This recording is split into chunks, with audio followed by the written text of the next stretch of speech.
ความเคารพพระเถรานุเถระ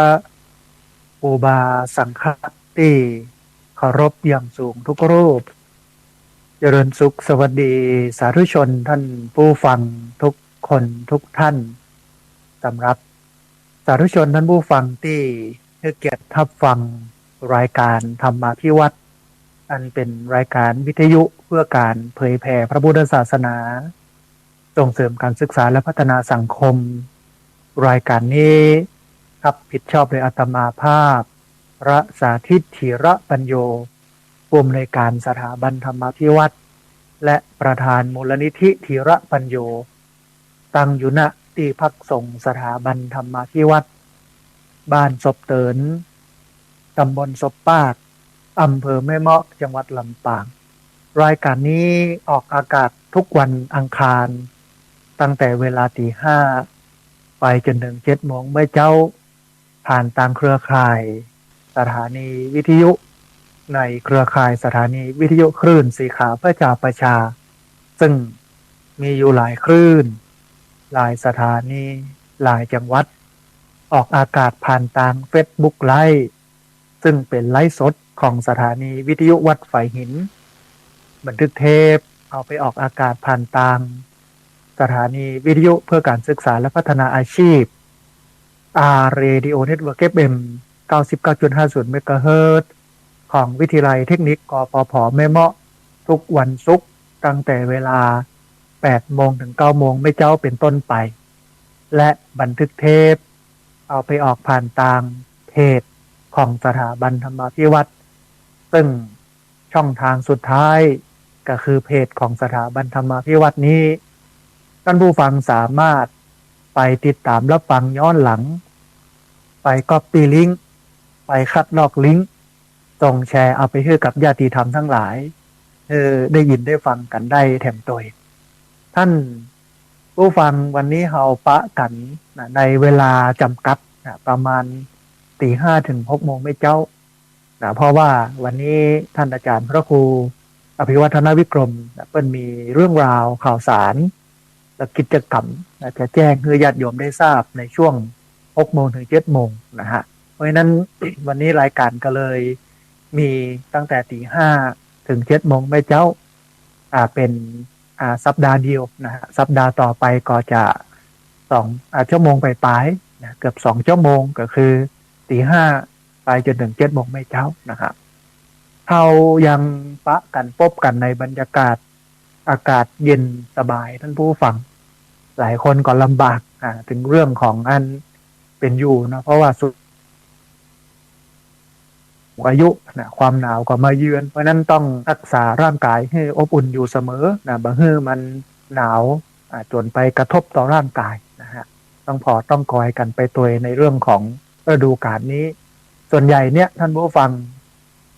ผู้สูงอายุจะเจ็บเป็นเย็นไข้เยอะในช่วงฤดูกาลนี้เพราะฉะนั้นต้องคอยกันวันนี้ท่านผู้ฟังเวลามีน้อยก็เลยเอาธรรมะของพระพุทธเจ้ามาสรุปเป็นข้อท่านผู้ฟังได้เข้าใจเรื่องหัวใจของพระพุทธศาสนาเพราะว่ายิ่งเบินไปเนี่ยถ้าเฮาบากำชับเอาเรื่องนี้มาเฮาก็จะลุดกรอบออกจากศาสนาพุทธไปกลายเป็นว่าพิธีกรรมประเพณีวัฒนธรรมหรือว่าสิ่งที่เราทำเนี่ยมันบ่ได้ไปตอบสนองต่อหลักการคำสอนของพุทธศาสนาเพราะนั้น เราก็เลยต้องเอาคำสอนของพระพุทธเจ้ามาเป็นตัวตั้งเพราะว่าเราเป็นพุทธศาสนิกชนคือชนที่ปฏิบัติตามคำสอนของพระพุทธเจ้าที่มันก็ชัดเนาะพุทธศาสนิกชนชนที่ปฏิบัติตามคำสอนของพระพุทธเจ้าแต่ว่าเอาไปเอามาก็ข้างเหิน จากพระพุทธศาสนาไปเท่าบ่เข้าใจหลักวันนี้ก็เลยเอาหลักเนี้ยมาให้ท่านผู้ฟังทั้งหลายได้ฟังซึ่งเป็นการสรุปของหลวงพ่อพุทธทาสพระธรรมโกษาจารย์พุทธทาสภิกขุอยู่ที่ภูมิเรียงชัยยาสุราษฎร์ธานีนะฮะส่วนโมกเปิ้นก็สรุปได้ใจความมากๆนะฮะเดี๋ยวก็จะเอาเรื่องเนี้ยมาให้ท่านผู้ฟังทั้งหลายได้ฟังกันในเจ้าของวันนี้นะฮะแต่ก่อนที่จะเข้าสู่เนื้อหาสาระนั้นท่านผู้ฟังเอาบุญมาให้ท่านผู้ฟังได้ร่วม อนุโมทนานะเอาบุญให้ท่านผู้ฟังได้มาร่วมทำกันก่อนนะฮะตอนนี้กำลังระดมทุนนะค่าอาหารนะของอันการนำญาติโยมมาศึกษาและมาปฏิบัติธรรมตรงท้ายปีเก่าต้อนรับปีใหม่นะฮะซึ่งจะจัดขึ้นระหว่างวันที่31ธันวาคมพ.ศ. 2567ถึงวันที่1มกราคม2568ณที่พักสงฆ์สถาบันธรรมาภิวัตรบ้านศพเตินตำบลศพปาดอำเภอแม่เมาะจังหวัดลำปางวันที่13ธันวา2567เนี่ยกิจกรรมก็จะเริ่มตั้งแต่เวลา 19 นาฬิกาไปจนถึง 21 นาฬิกานะฮะท่านไหนอยากจะนอนที่วัดก็พักได้นอนได้สบายนะมีที่พักมีที่นอนท่านไหนบ่พักบ่นอนก็จะปิดบ้านก็ได้นะฮะแล้วก็วันที่1มกราคม2568เนี่ยก็จะเริ่มคนที่นอนเนาะจะเริ่มตื่นกันตั้งแต่ตี 4นะฮะล้างหน้าล้างตาแปรงฟันตี 5ไปจนถึง6 โมงไม่เจ้าก็สวดมนต์ทำวัดเช้าฟังธรรมนั่งสมาธิแล้วก็6 โมงถึง 7 โมงเช้าเนี่ยเป็นการจัดเตรียมสถานที่จัดเตรียมที่กินข้าวจัดเตรียมที่ใส่บาตรทำบุญตอนเช้าเนาะวันที่1มกราก็จะเริ่มตั้งแต่8 โมงถึง 9 โมงแต่ว่า7 โมงถึง 8 โมงเนี่ยก็จะมีอาหารเลี้ยงแห่งมื้อนึงนะฮะอาหารนี่2 มื้อท่านผู้ฟังมื้อค่ำของวันที่31 1 มื้อแล้วก็วันที่1มกราแห่ง1 มื้อเนาะเพราะฉะนั้นท่านผู้ฟังท่านใดอยากจะร่วมทำบุญค่าอาหารก็เจริญพรได้มาร่วมทำบุญกันที่ผ่านมามีญาติโยมได้ร่วมทำบุญวิทยุนะซึ่งปีนี้แจกอยู่ประมาณ20 เครื่องอยากจะให้ญาติโยมนักปฏิบัติธรรมได้ฟังธรรมะของครูบาอาจารย์พระนักจัดรายการนะจะได้ฟังกันก็ที่ผ่านมาก็มีแม่จันเรือนใสนะจำนวน1 เครื่องแม่ปาวลีอินสุวรรณจำนวน3 เครื่องแม่เหรียญชาทายุจำนวน1 เครื่องแม่เพ็ญบันตาจ้างจำนวน1 เครื่องป้อมานิดแม่สมจิตอินทรวิจิตจำนวน1 เครื่องแม่สีดาคนงามเวียงป่าเป้าเชียงหายจำนวน1 เครื่องคุณโยมคำสุขโยธินคุณโยมสมศรีชิมรสคุณโยมกมลวันแก้วเกิดคุณโยมรัตนาทาเรือนคุณโยมกอบแก้วหน้าธรรมแล้วก็แม่วัชรินทร์วงมานิชจำนวน1 เครื่องอันนี้เป็นพี่น้องตำบลพระบาทบ้านบุญเกิดนะฮะแม่วิลาวันเดียวสุพรรณจำนวน2 เครื่องญาติธรรมบ้านฟ่อนแล้วก็ญาติธรรมบ้านตาประกอบไปด้วยคุณโยมคิมศรีอิ่มแก้วคุณโยมอุบลวันเตชะนันตาคุณโยมสุภาพรอินทรีมีแม่บัวไขก็จำนวน1 เครื่องนะฮะคุณแม่นิพาอัมพรสุวรรณจำนวน3 เครื่องพระอาจารย์มหายนพงศ์สัมปุณโญจำนวน1 เครื่องแม่เพ็ญเท้าเตี้ยจำนวน1 เครื่องแม่บุญวงดีจำนวน1 เครื่องแม่ลิบ้านห้วยทกจำนวน1 เครื่องแม่มีชัยพิญโยภาสพี่น้องฝางจำนวน1 เครื่องนะฮะอันนี้ก็เป็นญาติโยมที่ ร่วมทำบุญวิทยุมาจำนวน1 เครื่อง1 เครื่องนะฮะมีญาติโยมที่ร่วมทำบุญอาหารมาตยนะฮะก็มีแม่สมพรนันทนัทมีคุณโยมคำสุขโยธิน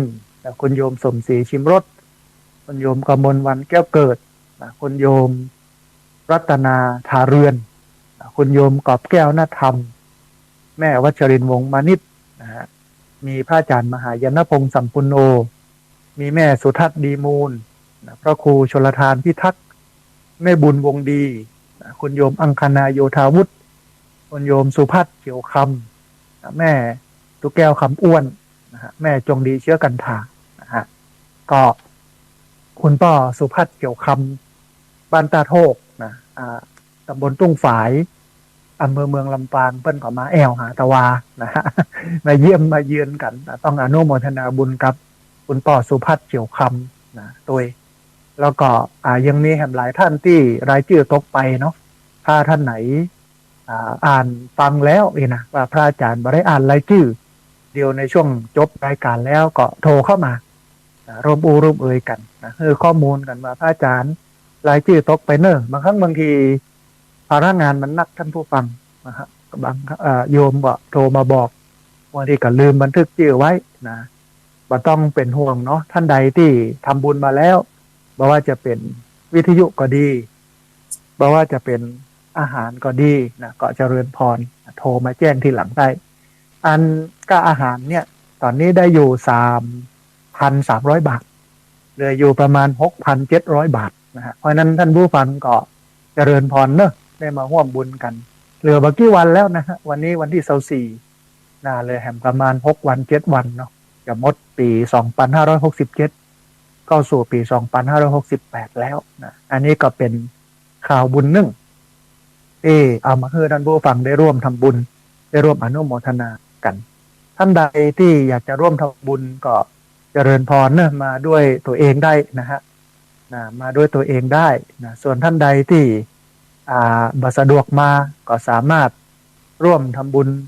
ผ่านบัญชีธนาคารเป็นธนาคารกรุงไทยนะชื่อบัญชีสถาบันธรรมาภิวัตรหมายเลขบัญชี5360770007เป็นธนาคารกรุงไทยชื่อบัญชีสถาบันธรรมาภิวัตรหมายเลขบัญชี5360770007นะฮะอันนี้ก็สามารถมาร่วมทำบุญกันได้เหลือค่าอาหารแถมประมาณ6,700 บาทนะฮะท่านผู้ฟังวันนี้เวลามีน้อยนะฮะก็เข้าสู่เนื้อหาสาระของเขาในวันนี้ที่ถึงเรื่องหัวใจของพระพุทธศาสนาที่อยากจะเอามาสรุปเมื่อท่านผู้ฟังทั้งหลายได้ฟังในเวลาที่เหลืออยู่นี้นะฮะก็ประมาณสัก40 นาทีเนาะโดยประมาณนะท่านผู้ฟังหน้าที่ของพุทธศาสนิกชนบอกว่าจะเป็นพระบอกว่าจะเป็นญาติโยมก็มีหน้าที่เหมือนกันนะแต่ต่างระดับกันระดับของพระสงฆ์เนี่ยเป็นระดับเข้มข้นระดับญาติโยมเนี่ยอาจจะเป็นระดับกลางๆนะอาจจะบ่เข้มเหมือนพระสงฆ์แต่มีหน้าที่ด้วยกัน3 อย่างนะ1ศึกษาธรรมะ2ปฏิบัติธรรมะ3เผยแผ่ธรรมะอันนี้เป็นหน้าที่ของพุทธศาสนิกชนศึกษาธรรมะปฏิบัติธรรมะแล้วก็เผยแผ่ธรรมะเพราะฉะนั้นเราก็จำเป็นจะต้องเข้าใจเนื้อแท้ตัวแท้ของพระพุทธศาสนาเหียก่อน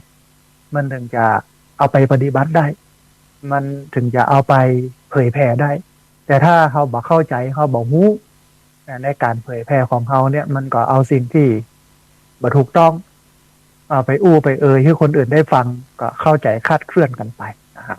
ท่านผู้ฟังหลวงพ่อพุทธทาสเนี่ยเป็นพระที่ศึกษาพระพุทธศาสนาอย่างลึกซึ้งนะแล้วก็สามารถประยุกต์เอาคำสอนเนี่ยมาให้ญาติโยมได้ปฏิบัติได้ชัดเจนเนาะเปิ้ลก็อ้างอิงพระไตรปิฎกตลอดในเรื่องของการสอนของเปิ้ลแล้วก็เป็นที่น่าสนใจในคำสอนของเปิ้ลนะฮะอย่างเช่นเปิ้ลตั้งคำถามว่าพระพุทธเจ้านะตรัสรู้อะไรพระพุทธเจ้าตรัสรู้อะไรหลายคนก็มีคำตอบหลายอย่างแต่หลวงพ่อพุทธทาสเปิ้ลชี้ชัดไปที่อริยสัจสี่อริยสัจสี่ก็คือความจริงอันประเสริฐ4 อย่างซึ่งเป็นความจริงที่พระพุทธเจ้ารู้นะฮะอริยสัจสี่มีอย่างข้อง1ก็คือทุกข์อันได้แก่ความบ่สบายกายบ่สบายใจอันนี้คือสิ่งที่พระพุทธเจ้ารู้ว่าทุกข์เนี่ยคือความบ่สบายกายบ่สบายใจอันที่2คือสมุทัยก็คือเหตุที่ทำให้เกิดทุกข์เหตุที่ทำให้เกิดทุกข์อันที่3นิโรธคือความดับทุกข์อันที่4คือมรรคก็คือข้อปฏิบัติเพื่อความพ้นทุกข์ทุกข์คือสภาพที่เป็นปัญหาสมุทัยคือสาเหตุของปัญหานิโรธคือความหมดไปความดับไปของปัญหามรรคก็คือวิธีการที่ปฏิบัติเพื่อนำไปสู่ความพ้นทุกข์นั้น อันนี้คือสิ่งที่พระพุทธเจ้าหูแน่นอนท่านผู้ฟังพระพุทธเจ้าก็สอนบนสิ่งที่หูนะพระพุทธเจ้าบ่สามารถที่จะเอาความบ่หูเอาสิ่งที่ไม่รู้มาสอนเฮาได้พระพุทธเจ้าเปิ้นก็เอาสิ่งที่หูมาสอนเฮานะก็คืออริยสัจสี่นี่เองอันนี้คือพระพุทธเจ้าตรัสรู้อะไรเฮาก็ตอบได้ชัดเจนนะว่าอ๋อพระพุทธเจ้านั่นเปิ้นตรัสรู้อริยสัจสี่รู้ทุกข์ก็คือความเป็นปัญหาสภาพที่เป็นปัญหาสมุทัยคือสาเหตุของปัญหานิโรธคือความดับไปความหมดไปของปัญหานะมรรคก็คือวิธีการแก้ปัญหานะฮะคำถามที่สองท่านผู้ฟังก็ถามว่าเรื่องวันนี้เนี่ยเฮามีพระไตรปิฎกก็คือตำรับตำราที่บรรจุคำสอนของพระพุทธเจ้านะถ้าเป็นฉบับของมหาจุฬาลงกรณราชวิทยาลัยเนี่ยก็มีอยู่45เล่มของฉบับมหามงกุฎราชวิทยาลัยเนี่ยมีอยู่91เล่มนะฮะก็สรุปแล้วเนี่ยสิ่งที่พระพุทธเจ้าทรงสอนเนี่ยคืออะไรแต่สรุปง่ายๆสั้นๆท่านผู้ฟังมี2เรื่องก็คือทุกข์และความดับทุกข์อริยสัจสี่เนี่ยเมื่อย่อลงก็จะเหลือ2ทุกข์และความดับทุกข์ยังเป็นทุกข์ข้อแรกกับข้อที่2ก็คือทุกข์และสมุทัยเนี่ยอันนี้ก็คือทุกข์การดับทุกข์ก็คือนิโรธและมรรคนิโรธมรรคเนี่ยเป็นวิธีการในการดับทุกข์ข้อแรกเนี่ยทุกข์แล้วก็สมุทัยข้อที่2เนี่ยเป็นความทุกข์ส่วนการดับทุกข์ก็คือนิโรธและมรรคนะฮะนี่คือสิ่งที่พระพุทธเจ้าทรงสอนเพราะฉะนั้นเมื่อเป็นอย่างนี้เนี่ยวิถีชีวิตชาวพุทธควรที่จะบ่หนีไปจากตรงนี้ท่านผู้ฟังในวันนี้เขาไปไกลเกินคำสอนของพระพุทธเจ้าเอาเรื่องงานรื่นเริงเอากินเหล้าเมายาเอาเรื่องของพุทธพาณิชย์เอาเรื่องไสยศาสตร์สืบชะตาปูชาเตียนไอ้อย่างโมเนี้ยเข้ามาในพระพุทธศาสนามันก็เลยทำให้เฮานั้นมาเข้าถึงเนื้อแท้ตัวแท้ของพระพุทธศาสนาบ่มีหลักธรรมในการที่จะเอาไปแก้ทุกข์เอาไปแก้ปัญหาเพราะว่าเฮามัวแต่ทำพิธีกรรมที่จริงพิธีกรรมต่างๆของพุทธศาสนาเนี่ยมันเป็นหน้าที่ของเฮาเนาะท่านผู้ฟังที่เฮาควรจะเอาศีลควรจะเอาสมาธิควรจะเอาปัญญาไปไว้ในพิธีกรรมหรืองานนั้นๆแต่ว่าเวลาเขามีงานเลี้ยงมีงานขึ้นบ้านใหม่งานแต่งงานบวชงานศพเขาก็เอาเหล้าไปกินกันมันก็ผิดระบบท่านผู้ฟังนะผิดระเบียบในเรื่องของศีลสมาธิปัญญาอันนี้ก็เป็นเรื่องที่สำคัญทีนี้ท่านผู้ฟังมีอันหนึ่งเป็นอู้ถึงเรื่องของภาพรวมของพุทธศาสนาซึ่งมีอยู่ประมาณ10ข้อนะฮะภาพรวมของพุทธศาสนา10ข้อนี้คืออันอย่างพ้องข้อแรกพระพุทธเจ้าสอนให้เรานั้นมองโลกตามความเป็นจริงมองโลกตามความเป็นจริงมันท้องว่ายะถาภูตะญาณทัศนะคือการมองโลกตามความเป็นจริงมองสิ่งที่มันเป็นนะแต่ถึงวันนี้เนี่ยเราไม่ได้มองโลกตามความเป็นจริงเรามองโลกตามอย่างที่เราอยากให้เป็นอยากให้โลกเป็นอย่างไรเขาก็มองอย่างนั้นแหละนะแต่ว่าโลกนั้นเนี่ยท่านผู้ฟังมันบ่ได้เป็นดังใจเฮาโลกเพราะมันก็เป็นจริงอย่างนั้นทีนี้เมื่อเฮามองโลกตามความเป็นจริงภาษาพระบรรยายคำว่ายะถาภูตะญาณทัศนะเนี่ยเขาก็จะเห็นความจริงของโลกเมื่อเขาเห็นความจริงของโลกเขาก็จะปรับตัวเองปรับทัศนคติเข้ากับความจริงของโลกแล้วความจริงของโลกคืออะไรความจริงของโลกนั้นมีอยู่3อย่างท่านผู้ฟัง1อนิจจังไม่เที่ยง2ทุกขังทนอยู่ในสภาพเดิมได้ยาก3อนัตตาปัจเจตัวปัจเจตนบ่สามารถที่จะบังคับบัญชาได้3ตัวเนี้ยคือความจริงของโลกพระพุทธเจ้าจะเกิดขึ้นบ่เกิดขึ้นก็ตามพระพุทธเจ้าจะเทศหรือว่าบ่เทศก็ตาม3อย่างนี้มันก็อยู่คู่โลกนี้ไปตลอดก็คือ1อนิจจังความบ่มั่นบ่เที่ยง2ทุกขังความทนอยู่ในสภาพเดิมได้ยาก3อนัตตา ความบ่ใจตัวบ่ใจตนบ่สามารถที่จะบังคับบัญชาได้ถ้าเรามองโลกตามนี้นะคือให้เห็นตามความเป็นจริงแบบนี้ความทุกข์นะความเศร้าความเสียใจความบ่ม่วนอกบ่ม่วนใจนะความกับอกกับใจมันก็จะบ่มีนะเพราะว่าเขาก็จะรู้ว่าอ๋อตถาตานะตถาตาแปลว่าเป็นเช่นนั้นเองอ๋อมันเป็นอย่างเนี้ยโลกมันนึงเป็นอย่างนี้อันนี้คือคนมองโลกตามความเป็นจริงนะคือคนที่เข้าใจโลกแล้วก็คือคนที่ใช้ชีวิตให้เป็นไปตามความจริงของโลกแต่ปัญหาถึงวันของเขาเนี่ยก็คือขวางโลก อยากให้โลกเป็นดังใจเรานะป้านั้นบ่เป็นอย่างนั้นนะลูกเขาบ่เป็นอย่างนั้นสามีเขายังเป็นอย่างอี้เอียดเปิ้นก็เป็นเขาเปิ้นอยู่อย่างนั้นนะตถาตาคือเป็นที่นั้นเองแต่เขาดังหากเขาบ่เข้าใจเพราะเขามองบ่เห็นความจริงของโลกและชีวิตนะอันนี้ก็คือข้อแรกนะภาพรวมของ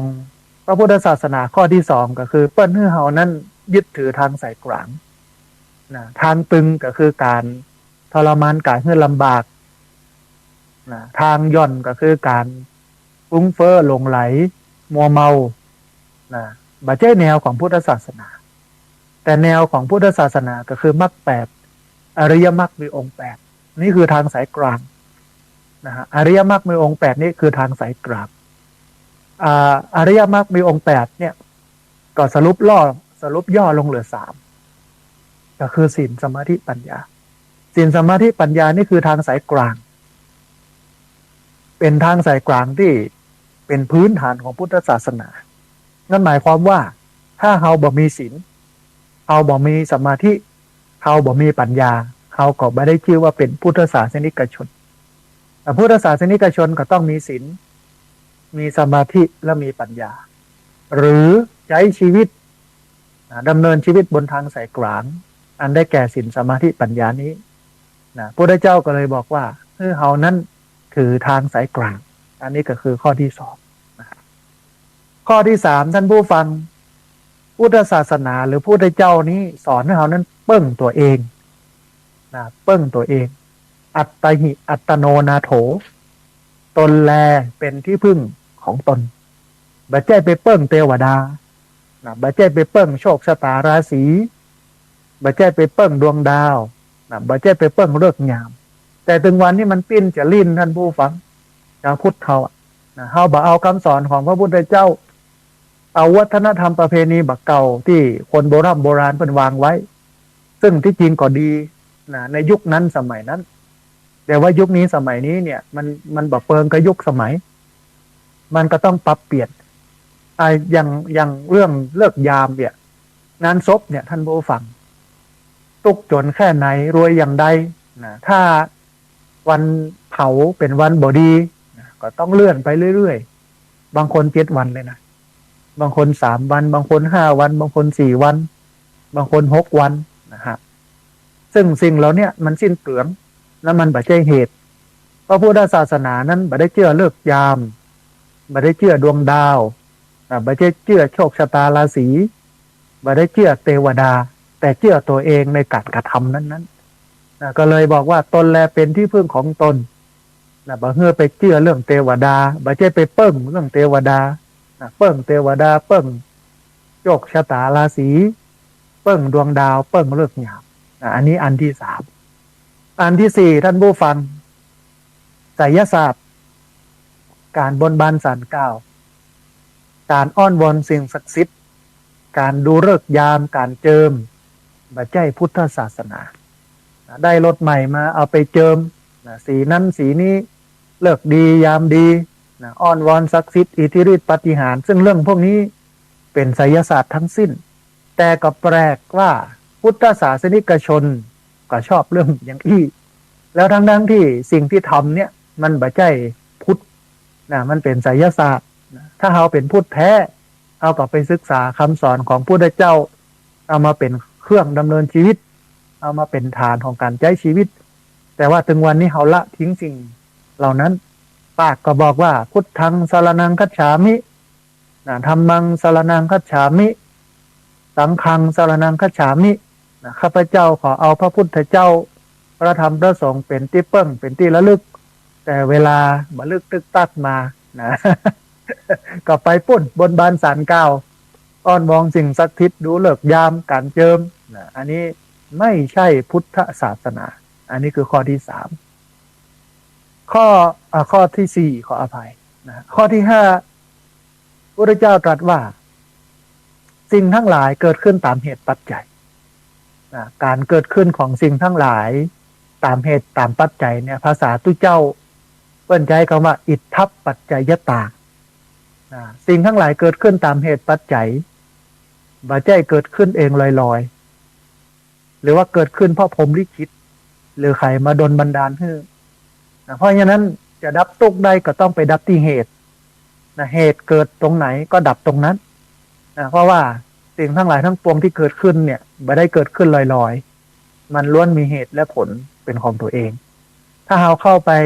ดูเหตุของมันแล้วไปดับที่เหตุมันก็จบนะอันนี้คือง่ายๆของพุทธศาสนาบ่มีอะไรอย่างเกิดขึ้นเองลอยๆบ่มีอะไรอย่างเกิดขึ้นจากฝีมือของเทพเจ้าของพระผู้เป็นเจ้าแต่เกิดจากเหตุปัจจัยนะฮะอันนี้ก็คือข้อที่5ข้อที่6ท่านผู้ฟังโอวาทหรือว่าคำสั่งสอนที่เป็นหลักที่เป็นหัวใจของพุทธศาสนาก็คือโอวาทปาติโมกข์คือสอนให้เรานั้นบาปเว้นเน้นบุญเลิกขุนใจพระพุทธเจ้าสอนให้พุทธศาสนิกชนเนี่ยบาปเว้นก็คือเลิกทำบาปเน้นบุญไปทำบุญกันท้ายที่สุดทำจิตทำใจให้ผ่องใสบริสุทธิ์มันก็เลยเป็นที่มาของโอวาทปาติโมกข์เวลาสรุปสั้นๆคำสอนของพระพุทธเจ้าที่เป็นโอวาทปาติโมกข์ก็คือบาปเว้นเน้นบุญเลิกขุนใจการจะทำให้บาปเว้นเน้นบุญเลิกขุนใจนั้นต้องไปปฏิบัติศีลต้องไปปฏิบัติสมาธิต้องไปปฏิบัติปัญญาหรือเอาศีลท่านผู้ฟังเอาสมาธิเอาปัญญาเนี่ยมาปฏิบัติใจในชีวิตประจำวันปฏิบัติไปปฏิบัติไปเมื่อเราปฏิบัติไปเรื่อยด้วยศีลสมาธิปัญญาก็คือหลักโอวาทปาติโมกข์เนี่ยเราก็จะบาปเว้นเราก็จะเน้นบุญเราก็จะเลิกขุนใจนะอันนี้เป็นข้อที่6นะฮะข้อที่7ท่านผู้ฟังสิ่งที่อยู่ภายใต้กฎของไตรลักษณ์นะก็คืออนิจจังก็คือทุกขังก็คืออนัตตาอนิจจังแปลว่าความบ่มั่นบ่เที่ยงทุกขังแปลว่าความทนอยู่ในสภาพเดิมได้ยากอนัตตาบ่ใช่ตัวบ่ใช่ตนบ่สามารถที่จะบังคับบัญชาได้ทุกสิ่งทุกอย่างนั้นมันจะตกอยู่ในกฎนี้ทั้งปวงนะฮะบ่ว่าใหญ่ว่าน้อยมีชีวิตหรือไม่มีชีวิตเกิดมาเมินหรือว่าเกิดใหม่ล้วนตกอยู่ในกฎของไตรลักษณ์ทั้งสิ้นนะอันนี้จังทุกขังอนัตตาเมื่อเฮาสรุปลงย่อเมื่อมันเข้าใจง่ายๆก็คือเกิดขึ้นคือตั้งอยู่คือดับไปนั่นหมายความว่าสิ่งทั้งหลายทั้งปวงบนโลกนี้ท่านผู้ฟังล้วนเกิดขึ้นสักพักก็ตั้งอยู่แล้วก็ท้ายที่สุดก็ดับไปบ่มีสิ่งไหนที่จะมีพ้นจากกฎตรงนี้ก็คือเกิดขึ้นตั้งอยู่แล้วก็ดับไปนะอันนี้ก็คือข้อที่7นะข้อที่8ท่านผู้ฟังพระพุทธเจ้าสอนให้เรานั้นเชื่อในหลักธรรมสอนให้เรานั้นเชื่อในหลักธรรมก็คือทำดีได้ดีทำชั่วได้ชั่วแล้วก็ทำให้ตัวเก่าเนี่ยอยู่เหนือดีทำให้ตัวเก่าเนี่ยอยู่เหนือชั่วนะจึงจะพบพระนิพพานพระนิพพานเนี่ยเป็นภาวะที่มันอยู่เหนือกรรมก็คืออยู่เหนือการกระทำดีชั่วมันเป็นกลางกลางนะไม่ดีไม่ชั่วหรือว่าอยู่เหนือดีเหนือชั่วนะฮะแต่ว่าเราต้องเชื่อหลักธรรมนี้ว่าทำดีได้ดีแน่นอนทำชั่วได้ชั่วแน่นอนแต่ว่ามันจะเมินหมอกใดเนี่ยมันจะให้ผลหมอกใดเนี่ยมันก็คือขึ้นอยู่กับการเร่งนะของเฮาตัวนะอย่างเช่นเวลามีคนทำผิดนะเขาฮู้ว่าเปิ้นผิดถ้าเราไปร้องเรียน ตามกลไกตามระบบนั้นปัญหานั้นก็จะถูกแก้ หรืออาจจะยุ่งยากยาวนานไปแหมก็ได้เพราะว่าคนที่รับเรื่องเฮาเจ้าหน้าที่ที่รับเรื่องของเฮาไป อาจจะสนิทกันกับคนที่มันก่อเหตุก็ได้ประเทศไทยมันเป็นไปได้ทั้งนั้นนะมันก็เลยคนดีๆเนี่ยนั่นผู้ฟังก็เลยบ่อยากทำหน้าที่ก็เลยบ่อยากร้องเรียนก็เลยบ่อยากฟ้องร้องเพราะว่ามันจะกระทบต่อเก่าแต่ถ้าเขาเชื่อมั่นในเรื่องของการทำดีได้ดีเชื่อมั่นในเรื่องของการทำชั่วได้ชั่วมันก็สามารถทำได้ท่านผู้ฟังมือบ่เป็นแผลเนี่ยจับเกลือมันตึงบ่แสบมือไม่เป็นแผลจับเกลือไม่แสบเพราะนั้นชาวพุทธเราเองต้องเชื่อในหลักธรรมก็คือทำดีได้ดีทำชั่วได้ชั่วทำตัวเองนั้นเพื่ออยู่เหนือดีทำตัวเองเพื่ออยู่เหนือชั่วจึงจะพบกับพระนิพพานก็คือเหนือกรรมได้นะฮะอันนี้คือข้อที่8ข้อที่9ท่านผู้ฟังจุดหมายสูงสุดของพระพุทธศาสนาคือพระนิพพานอันได้แก่ภาวะจิตใจที่มันสงบเย็นและเป็นสุขนิพพานเนี่ยคือสภาวะที่มันสงบเย็นและเป็นสุขนี่เป็นจุดหมายสูงสุดของพระพุทธศาสนาคือนิพพานจิตใจสงบเย็นและเป็นสุขมันตึงอย่างนั้นแต่จะเล่าให้ท่านผู้ฟังได้ฟังหลายวันก่อนรองประธานสภาอุตสาหกรรมลำปางคุณภูวนัทอินทราชัยเปิ้นเป็นเจ้าของโรงแรมเอเชียลำปางเปิ้นมาแอวหาแล้วก็เอารถเข็นวิวแชร์มาถวายให้1 คันที่จริงก็ต้องการตอนเนี้ยเพราะว่าเอาไปให้กับผู้พิการที่เปิ้นป่วยติดเตียงเพื่อได้นั่งให้ญาติเข็นรถเข็นไปหั่นไปนี่ได้ไปปะผู้คนได้รับความอบอุ่นจากผู้คนพ่องมีปฏิสัมพันธ์กับผู้คนพ่องดีกว่านอนเตียงอยู่บ้านบ่ได้มีไขมาห่อมากอยนะฮะได้มาแล้วอาตมาภาพแต่วานี้ก็เอาไปให้คุณยายคนหนึ่งอายุ94 ปีเอาไปให้เปิ้นดีใจไปถึงปุ๊บลูกหลานเปิ้นก็ยกคุณยายนั้นเนี่ยมานั่งบนรถเข็นยายดีใจเนี่ยอย่างเพราะว่าบ่ได้ไปไหนมาไหนเมินแล้วนะฮะเพราะว่าเปิ้นเป็นคนปฏิสัมพันธ์ดีมีความสุขกับการได้พบปะผู้คนอยู่นอนแทบเงียบอยู่หั่นเนี่ยมันบ่ได้พบได้ปะผู้คนก็เลยได้รถเข็นแล้วก็อาจจะให้ลูกให้หลานเข็นออกไปพบปะผู้คนอาตมาภาพเห็นภาพนี้ก็เห็นถึงความเสียสละของคุณโยมที่เปิ้นเอารถเข็นมาถวายเห็นความสุขใจของยายอายุ94 ปีที่เปิ้นมีรถเข็นวิวแชร์ลูกหลานยู้ไปเข็นไปเอี่ยวหาปีหาน้องหาคนนั้นคนนี้มันเป็นความสุขนี่เป็นภาวะที่สงบเย็นและเป็นสุขนิพพานคือจุดหมายสูงสุดของพุทธศาสนามันทำให้เกิดความสงบเย็นและเป็นสุขหลวงพ่อพุทธทาสเปิ้ลบอกว่าชีวิตที่ดีและมีความสุขเนี่ยเป็นชีวิตที่สงบเย็นและเป็นสุขชีวิตที่ดีและมีความสุขคือชีวิตที่สงบเย็นและเป็นสุขชีวิตใครที่บ่สงบเย็นชีวิตใครที่บ่เป็นสุขเนี่ยก็เป็นคนที่บ่เอาหลักธรรมในทางพระพุทธศาสนามาปฏิบัติใจคนถ้าเอาหลักธรรมในทางพระพุทธศาสนามาปฏิบัติใจชีวิตก็จะสงบเย็นชีวิตก็จะเป็นสุขอันนี้ก็คือข้อที่9นะฮะข้อที่10ท่านผู้ฟังหลวงพ่อพุทธทาสบอกว่าสรุปธรรมทั้งปวงรวมลงในเรื่องเดียวก็คือความบ่ประมาทความบ่ประมาทนี้เอามาจากไหนเอามาจากตอนที่พระพุทธเจ้าจะปรินิพพานก่อนที่จะปรินิพพานพระพุทธเจ้าบอกว่าโอ้ทุกเจ้าทั้งปวงเนี่ยบอกควรประมาทเนิ่นะฮะไม่ควรประมาทซึ่งกรรมสุดท้ายของคนที่จะเสียชีวิตก่อนจะเสียชีวิตเนี่ยเหมือนกับกรรมสั่งเสียพระเจ้าก็บอกว่าสงฆ์ทั้งปวงบอกควรประมาทบอกควรมัวเมาในชีวิตถึงวันนี้คนเขาประมาทใช้ชีวิตเลื่อยเปื่อยนะฮะบ่เอาศีลเอาธรรมเป็นที่ตั้งยิ่งโลกไปตั้งหน้าติ๊กๆเนี่ยมองดูคนเนาะ คนก็บ่เอาศีลธรรมไปปฏิบัตินะฮะห่างศีลห่างธรรมที่จริงถ้าศึกษาพุทธศาสนาดีๆเนี่ยมันจะมีแนวคิดมันจะมีข้อคิดดีมากแต่ปัญหาคือคนรุ่นใหม่เพิ่นบ่ได้ศึกษาแล้วก็คนรุ่นเก่าเองก็บ่สามารถที่จะเอาธรรมะเนี่ยไปให้คนรุ่นใหม่ได้ศึกษาบังคับให้เชื่ออย่างไปวัดกะยายเนาะเพิ่นใส่ขันแก้วทั้งสามหลานก็ถามยาย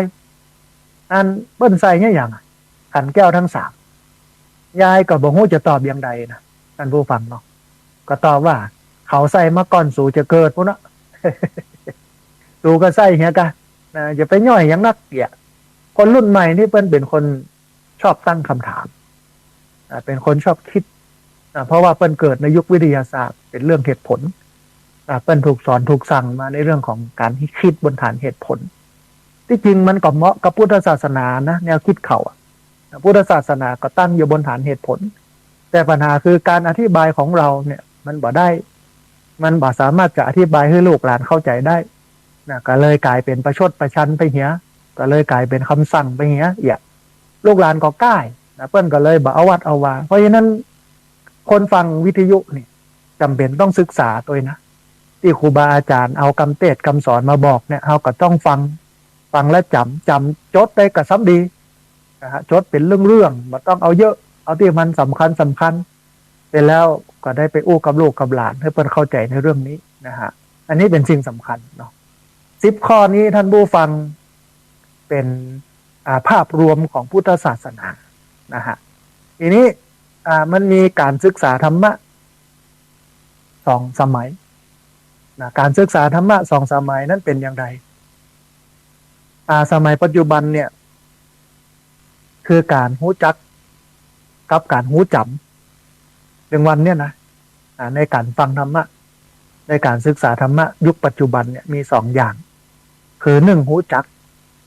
2รู้จำอาศัยการฟังอาศัยการค้นคว้าเพราะฉะนั้นจึงมีความรู้อยู่ในสมองจึงมีความรู้อยู่ในสมุติอู้ธรรมะคล่องแต่ปฏิบัติบอกค่อยได้อันนี้จึงได้ผลน้อยอันนี้สมัยปัจจุบันนะเป็นอย่างนั้นสังเกตท่านผู้ฟังคนที่ออกมาสอนธรรมะเป็นคนที่รู้จักกับรู้จำแต่ว่าไม่ได้ปฏิบัติคนของมันก็เลยน้อยแต่ว่าคนกำลังตื่นการได้ฟังได้ยินในสิ่งใหม่ๆแต่ถ้าเราอยู่ในวงการพุทธศาสนามาเมินเป็นคนศึกษาและปฏิบัติมาเมินเนี่ยเขาก็จะมองว่าอ๋อครูบาอาจารย์เปิ้นเนี่ยมาก่อนแล้วเปิ้นเทศน์เปิ้นสอนเปิ้นบอกมาหมดละนะสิ่งที่คนที่เปิ้นเอามาสอนในปัจจุบันเนี่ยในอดีตเคยสอนกันมาหมดแล้วเพียงแต่ว่าชาวพุทธรุ่นใหม่เนี่ยมาได้เข้าไปค้นคำสอนของพระพุทธเจ้ามาได้ไปอ่านมาได้ไปศึกษาก็เลยตื่นตาตื่นใจอย่างอาตมาภาพเนี่ยสมัยที่เรียนจบใหม่ๆเป็นคนที่ใฝ่มาก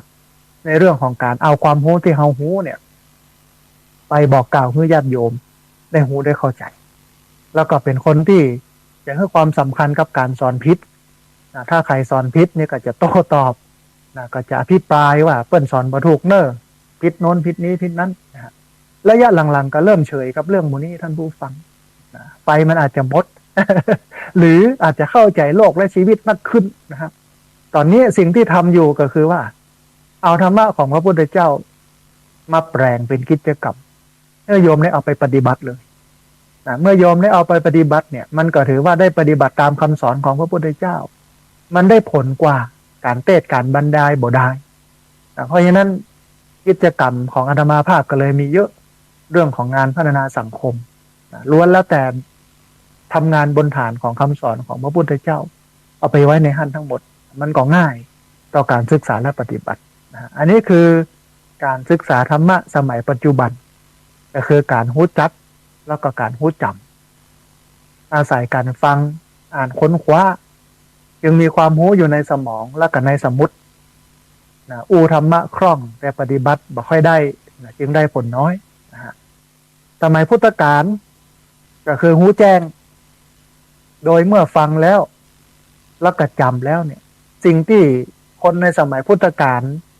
หรือสมัยค คนที่อยู่ตันพระพุทธเจ้ายังมีพระชนมาชีพอยู่เนี่ยเปิ้นนอกจากจะฟังแล้วเปิ้นนอกจากจะจำแล้วเปิ้นยังเอาไปปฏิบัติด้วย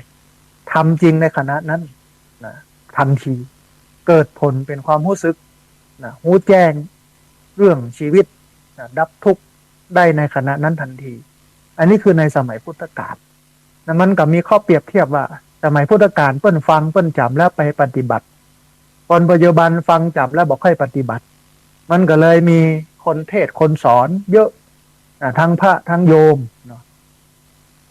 แต่ว่าคนปฏิบัติน้อยนะฮะพุทธศาสนาเนี่ยมันวัดผลประเมินผลกันที่การปฏิบัติความรู้นั้นมันได้มา3ระดับท่านผู้ฟังความรู้เกิดจากการฟังคนฮ้องว่าสุตตมยปัญญาอันนี้เนี่ยรวมไปถึงการอ่านรวมไปถึงการจดด้วยนะอยู่ด้านนี้คือสุตตมยปัญญาการฟังการอ่านการจดการจ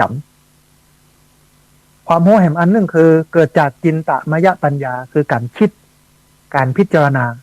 เกิดความคิดขึ้นมาเกิดความคิดที่ได้ข้อมูลมาจากการฟังได้ข้อมูลมาจากการอ่านนะฮะและท้ายที่สุดเนี่ยคือภาวนามยปัญญาความรู้ที่เกิดจากการลงมือทำความรู้ที่เกิดจากการลงมือทำเมื่อเราลงมือทำเรารู้ทันทีความรู้ที่จะแก้ทุกข์ได้เนี่ยมันต้องเป็นระดับที่3ก็คือภาวนามยปัญญาความรู้ที่เกิดจากการลงมือทำแต่ถึงวันนี้เราบ่เข้าถึงตรงนั้นท่านผู้ฟังเรามีแค่2อย่างคือจินตมยปัญญาความรู้เกิดจากการคิดสุตตมยปัญญาความรู้ที่เกิดจากการฟังทีนี้ท่านผู้ฟังเหลือเวลาหน่อยนึงนะฮะพูดถึงเรื่องวิธีการศึกษาพระพุทธศาสนาถ้าต้องไปพอกอย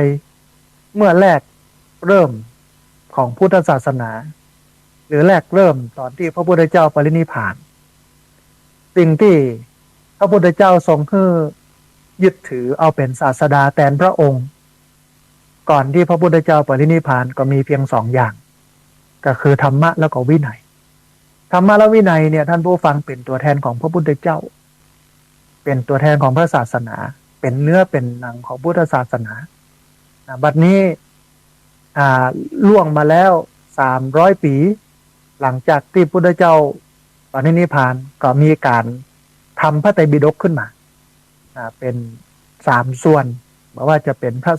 วินัยปิฎกพระสุตตันตปิฎกแล้วก็พระอภิธรรมปิฎกก็ล่วงมาแฮม 2,500 ปีคำสอนเดิมขั้นปรมัตถ์เนี่ยมันค่อยๆหายไปมันเกิดมีคำสอนใหม่ๆเป็นพุทธศาสนาที่คนทั้งหลายเนี่ยเอาไปยัดเอาไปจับใส่ในพระโอษฐ์ของพระพุทธเจ้าว่าเป็นคำสอนของพุทธศาสนาดังนั้นในการศึกษาพุทธศาสนามันก็ต้องอาศัยหลักนะฮะมีอยู่3หลักก็คือหลักปฏิบัติหลักปริยัติแล้วก็หลักปฏิเวทหลักปริยัติปฏิบัติปฏิเวท3อันนี้เป็นกลไกเป็นวิธีการในการศึกษาคำสอนของพุทธศาสนาด้านปริยัติก็คือความรู้เรื่องเนื้อหาท่านผู้ฟังจำเป็นจะต้องอ่านจำเป็นจะต้องฟังจำเป็นจะต้องคิดจำเป็นจะต้องทำวิจัยเพื่อเข้าใจเพื่อได้ปฏิบัติได้จริงถ้ามีความสงสัยเพื่ออาศัยหลักกาลมสูตรเข้าพิจารณาตัดสินบาเจ้เพื่อเชื่อไปเหี่ยมดนี่ต้องเรียนรู้ก่อนหลักปริยัติเนี่ยต้องเรียนเพื่อเข้าใจแต่ชาวพุทธเราได้ความเป็นพุทธมาโดยสายเลือดมาโดยทะเบียนบ้านพ่อแม่เป็นพุทธเขาก็เป็นพุทธเนี่ยเขาก็เลยบอกหูหันคุณค่าเพอก็ไม่ได้ศึกษาเรื่องปริยัติไม่ได้สนใจคำสอนอะไรยังต่อได้อันนี้คือด้านปริยัติชาวพุทธต้องหูอันที่2คือปฏิบัติการปฏิบัตินี่คือการปฏิบัติทุกอย่างของพุทธศาสนาเพราะว่าจะเป็นการหื้อตานเพราะว่าจะเป็นการรักษาศีลเพราะว่าจะเป็นการภาวนาคือนั่งสมาธิฝึกจิตใจพระพุทธเจ้าเนี่ยทรงสอนให้ทำเพื่อละกิเลสท่านผู้ฟังคำสอนของพุทธศาสนาเนี่ยเพิ่นสอนให้ละกิเลส บ่ใช่สอนเพื่อเอาหวังเพื่อได้สิ่งนั้นสิ่งนี้นะสอนยิ่งเพิ่มกิเลสโลภะโทสะโมหะเนี่ยบ่ใช่พุทธแต่ตึงวันนี้มันเป็นอย่างอันหรอกนะอันสวดมนต์แล้วรวยเนี่ยมันจะไปรวยได้ใดเพราะสวดมนต์เนี่ยมันมุ่งไปสู่การลดละเลิกความโลภโกรธหลงนั่งสมาธิแล้วรวยเนี่ยมันจะไปรวยได้ใดเพราะว่าเปิ้นสอนให้ละโลภโกรธหลงโลภโกรธหลงพุทธศาสนาเป็นทางนี้หมดแต่ถ้าใครสอนอย่างเงี้ย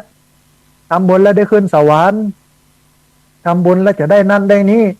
อธิษฐานขออ้อนวอนขอโน่นนี่นั่นอันนี้ผิดหลักการของพุทธศาสนาเพราะว่าเปิ้นบ่ได้สอนให้ขอนะเปิ้นให้ได้ปฏิบัติและเข้าใจเพื่อลดเพื่อละเพื่อเลิก ความโลภโกรธหลงเพื่อทานเนี่ยการทำบุญถวายทานทุกชนิดทุกประเภท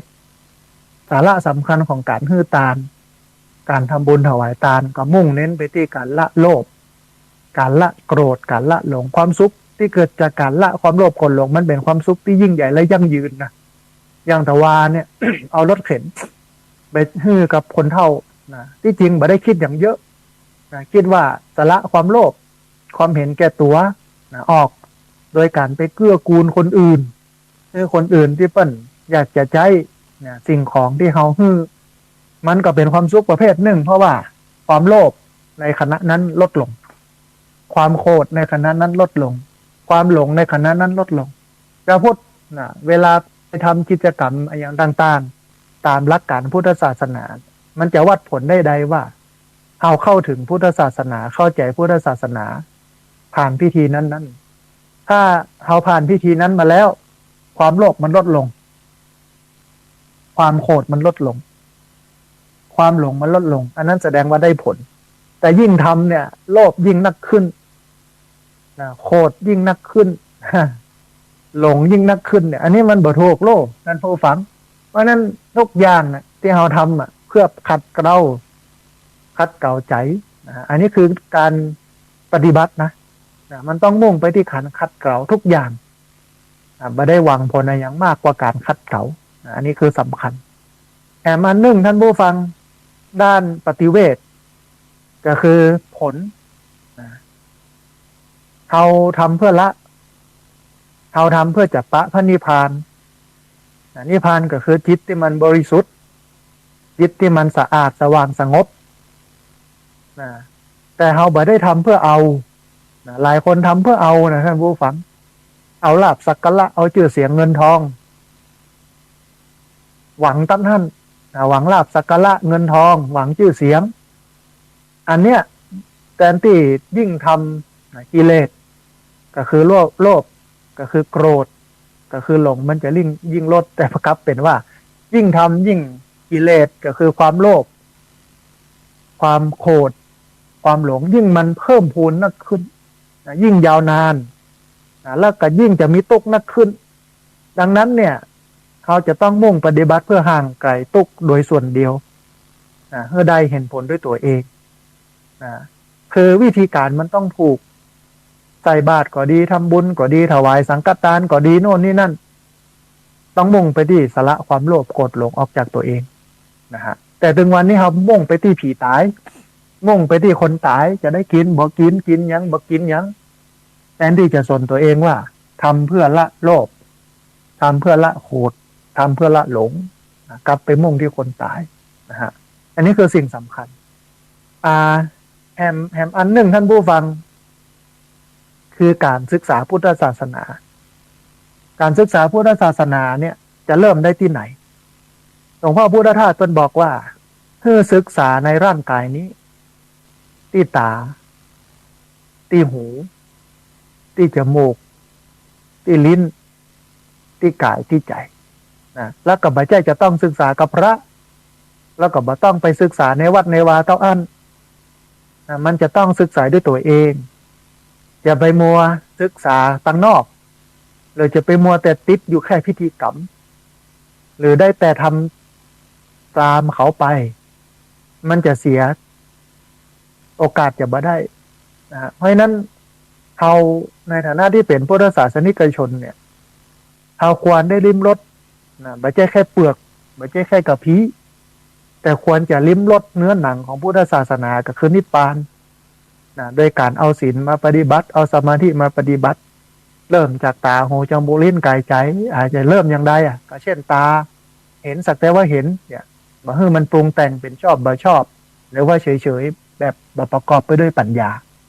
หันก็สักแต่ว่าหันได้ยินก็สักแต่ว่าได้ยินดมกลิ่นก็สักแต่ว่ามีกลิ่นลิ้นรสสัมผัสของหัวว่าเย็นร้อนอ่อนแข็งหวานเค็มนะฮะบ่เอาความชอบบ่ชอบเข้าไปใส่อย่างนี้เป็นต้นนะฮะทีนี้ท่านผู้ฟังแถมอันหนึ่งนะเป็นอันสุดท้ายก่อนที่จะหมดเวลาเหตุแห่งทุกข์และการดับทุกข์ข้อนี้เป็นข้อสุดท้ายของรายการนะเพราะว่าตอนนี้ตี 5:51 นาทีเหตุเกิดจากอุปทานนะฮะเหตุของความทุกข์ทั้งปวงเนี่ยเกิดจากอุปทานแปลว่าอย่างท่านผู้ฟังแปลว่าการเข้าไปยึดถือว่าเป็นตัวเฮาว่าเป็นของเฮาอันนี้คือสาเหตุก็คือรากเหง้าของความทุกข์พระเจ้าใช้คำว่าสังกิเตนะปัญจุปาทานขันธาทุกขาว่าโดยย่อแล้วการเข้าไปอุปทานยึดมั่นถือมั่นในขันธ์ห้าเนี่ยเป็นรากเหง้าของความทุกข์นะการเข้าไปอุปทานยึดมั่นถือมั่นในขันธ์ห้าเนี่ยมันเป็นเนื้อแท้ตัวแท้หรือว่าเป็นต้นต่อของความทุกข์เพราะฉะนั้นเมื่อเฮาบ่ยึดบ่ถือนะเฮาบ่ยึดเฮาบ่ถือเฮาก็บ่ทุกข์เฮายึดเฮาถือเฮาก็ทุกข์เฮาบ่ยึดบ่ถือก็บ่ทุกข์นะทีนี้ประเด็นสำคัญก็คืออย่างใดเฮาบ่ยึดบ่ถือเฮาก็ต้องหันโลกตามความเป็นจริงเอาไตรลักษณ์นะมาตั้งไว้แล้วยับทุกอย่างจับทุกอย่างมาใส่ไว้ในกฎไตรลักษณ์นะเกิดขึ้นตั้งอยู่ดับไปอนิจจังความบ่มั่นบ่เที่ยงทุกขังความทนอยู่ในสภาพเดิมได้ยากอนัตตาบ่ใช่ตัวบ่ใช่ตนบ่สามารถที่จะบังคับบัญชาได้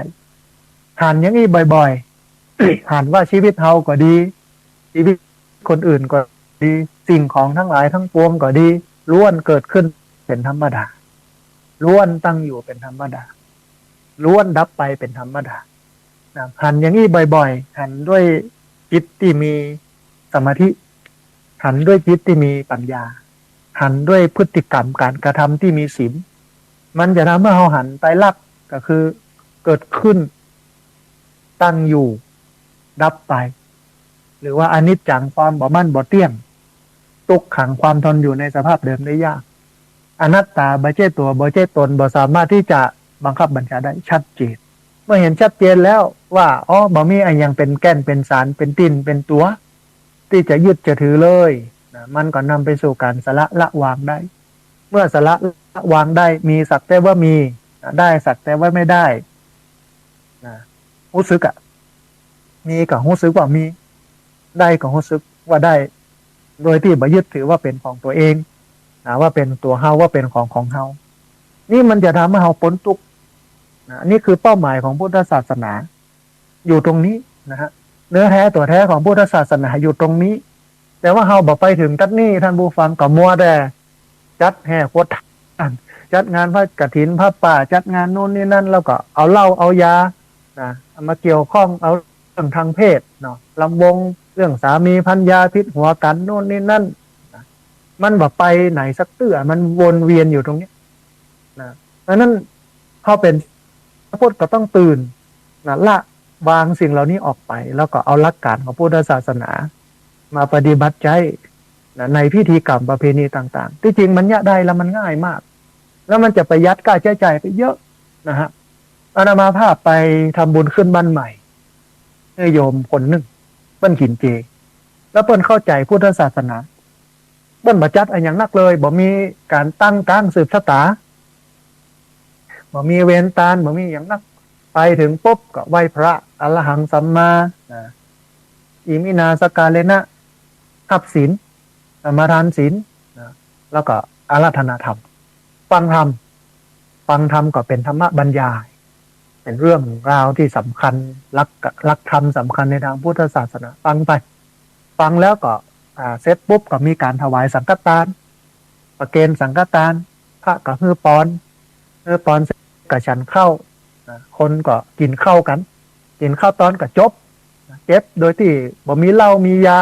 บ่มีดนตรีร้องรำทำเพลงนี่คือพุทธแท้ท่านผู้ฟังเนี่ยมันเรียบง่ายมันประหยัดและเป็นประโยชน์ค่าใช้จ่ายก็บ่สูงและได้สาระได้ประโยชน์แต่ถามว่าตึงวันเนี้ยเขาจัดงานเหล่านี้งานขึ้นบ้านใหม่งานแต่งงานบวชงานศพเอาเหล้าเข้าไปเกี่ยวข้องมากน้อยแค่ไหนนะหลายคนก็บอกว่าบ่มีเหล้าเขาต้องคนตึงมาเนาะมันก็มองหลายมิติแต่ถ้ามองแบบพูดมันจบนะจบก็คือคุณทำผิดเมื่อคุณเอาเหล้าเข้ามาเกี่ยวคุณอบายมุขเข้ามาเกี่ยวเพราะฉะนั้นในฐานะที่เราเป็นผู้ศาสนิกชนท่านผู้ฟังเราก็ควรจะยึดถือในคำสอนของพระพุทธเจ้านะเอามาปฏิบัติใช้ในชีวิตประจำวันนะฮะเอาละท่านผู้ฟังวันนี้เวลาของรายการธรรมาภิวัตรหมดลงแล้วนะฮะเพราะว่าเดี๋ยวประมาณ6 โมงถึง 7 โมงเนี่ยท่านอาจารย์พระครูอภิวัตรวิกรมจะใช้เวลาเพื่อเป็นประโยชน์ต่อพี่น้องต่อไปแต่อย่าลืมเนอะท่านผู้ฟังเนอะท่านใดที่จะร่วมทำบุญเป็นค่าอาหารและน้ำปันนะ2 มื้อนะฮะมื้อค่ำวันที่31มื้อเช้าวันที่1 มกราคม2 มื้อนะฮะตอนนี้เหลืออยู่ประมาณ6,300 บาทนะสามารถทำบุญได้ที่ธนาคารกรุงไทยชื่อบัญชีสถาบันธรรมาภิวัตรหมายเลขบัญชี53607700007นะฮะเป็นธนาคารกรุงไทยชื่อบัญชีสถาบันธรรมาภิวัตรหมายเลขบัญชี53607700007แล้วก็รายชื่อที่อ่านไปท่านใดที่ทำบุญมาแล้วรายชื่อตกไปโทรมาแจ้งกำนึงนะวันนี้อาตมาภาพพระสาธิตธิระปัญโยผู้ดำเนินรายการธรรมาภิวัตรต้องเอารายการนี้จากลาท่านผู้ฟังทั้งหลายไปก่อนเราจะพบกันทำไมเนอะทุกวันอังคารเวลา5 จนถึง7 โมงไม่เจ้านะแล้วก็วันเสาร์8 โมงถึง 9 โมงวันนี้ต้องกราบขอบพระคุณครูบาอาจารย์พระเถรานุเถระครูบาสังฆะที่เคารพอย่างสูงทุกรูปอนุโมทนาบุญกับเจ้าของเจ้าของสัตว์อันนี้ที่ภาพสัญญาณเอาไปออกอากาศส่งใจเสียงให้ญาติโยมฟังได้ติดตามรับฟังอนุโมทนากับญาติที่ติดตามรับฟังเป็นแฟนพันธุ์แท้บ่ละบ่ลืมกันวันนี้สัพพพุทธานุภาเวนะด้วยเดชเดชะพระภาคของพระพุทธเจ้าสัพพธรรมานุภาเวนะด้วยเดชเดชะอนุภาพของพระธรรมเจ้าสัพพสังฆานุภาเวนะด้วยเดชเดชะอนุภาพของพระสังฆเจ้าศรัทธาสุทธิพระวันตุเตขอความสุขความเจริญในธรรมจงมาเกิดมีแด่บรรดาศรัทธาสาธุชนทุกคนทุกท่านตลอดกาลเป็นนิจเทินจะเริญพร